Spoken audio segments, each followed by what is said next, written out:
देश भर में पड़ रही भीषण गर्मी अब लोगों के लिए खतरे की घंटी बनती जा रही है। यूपी, बिहार, राजस्थान और मध्य प्रदेश जैसे राज्यों में तापमान 45 से 49 डिग्री सेल्सियस तक पहुंच चुका है।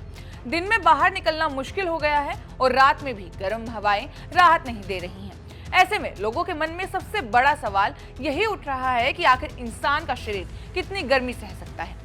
इस सवाल का जवाब एक रिसर्च में सामने आया है, जिसने गर्मी को लेकर गंभीर चेतावनी दी है।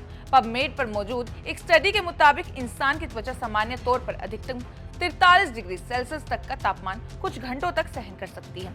इस तापमान पर शरीर में ब्लड फ्लो सामान्य बना रहता है और सावधानी बरतते हुए व्यक्ति करीब 8 घंटे तक काम कर सकता है। लेकिन जैसे ही तापमान 44 डिग्री तक पहुंच जाता है, खतरा तेजी से बढ़ने लगता है।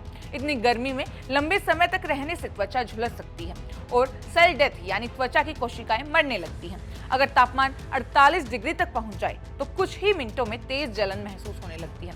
लंबे समय तक धूप में रहने पर त्वचा जल सकती है। वहीं 50 डिग्री सेल्सियस पर हालात और भी गंभीर हो सकते हैं। विशेषज्ञों के मुताबिक इतनी गर्मी में कुछ मिनट रहना भी सेकेंड डिग्री बर्न का कारण बन सकती है, जिसमें त्वचा की अंदरूनी परत तक प्रभावित हो सकती है। 55 डिग्री तापमान को बेहद खतरनाक माना गया है, जहां सिर्फ कुछ सेकंड की तपिश भी त्वचा को गंभीर नुकसान पहुंचा सकती है। वहीं बढ़ती गर्मी के बीच डॉक्टर और मौसम विशेषज्ञ लगातार सलाह दे रहे हैं कि दोपहर के समय धूप में निकलने से बचें, शरीर को हाइड्रेट रखें और हीट स्ट्रोक के लक्षण दिखने पर तुरंत डॉक्टर से संपर्क करें। बढ़ती गर्मी सिर्फ मौसम नहीं बल्कि आने वाले समय के बड़े जलवायु संकट का भी चेतावनी दे रही है।